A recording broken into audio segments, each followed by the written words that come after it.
J'ai tout perdu le jour où j'ai refusé de me vendre. Prendre sa place à un prix, voici le mien.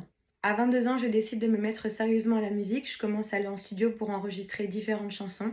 Puis je les sors. 1, 2, 3. Ça commence à prendre un petit peu, je suis contente. Je commence à me faire inviter sur des petits événements à Lyon, à me produire sur scène. Ça me plaît, ça plaît, j'ai vraiment envie de continuer. Et tout ça, ça ne va pas passer inaperçu auprès du studio dans lequel j'enregistre, puisqu'ils vont me proposer un contrat de management, mais un contrat oral. Et ça ne va pas se passer comme prévu. Au début, tout se passe bien. On travaille sur la sortie de mon prochain single, on tourne le clip, on travaille sur des entrées en playlist et tout ça fonctionne. Je suis trop contente. Je me dis que j'ai fait le bon choix.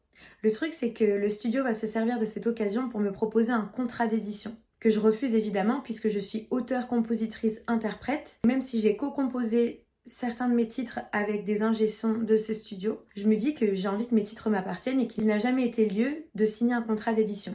Donc je refuse. Mais ce que ma manager s'est bien gardée de me dire, c'est que lorsqu'elle a déposé mes chansons à la SACEM, elle ne l'a pas fait en mon nom, elle l'a fait au nom du studio. Donc dans tous les cas, les dés étaient déjà jetés, mais ça je ne le savais pas. Malheureusement, mon refus a été très mal perçu par le studio qui a commencé à me mettre des bâtons dans les roues. Ils ont commencé à faire pression pour que je paye plus cher si je voulais que mes chansons soient prioritaires ou même traitées comme des projets sérieux.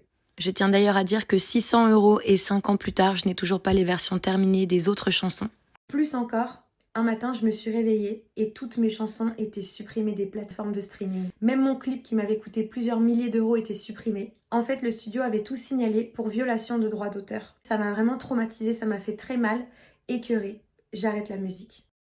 Prendre sa place, ça a un prix. Il faut être prêt, prête à affronter les conséquences. Down the line, ça vaut la peine parce que personne n'a le droit de vous marcher sur les pieds. Personne n'a le droit de vous voler votre œuvre.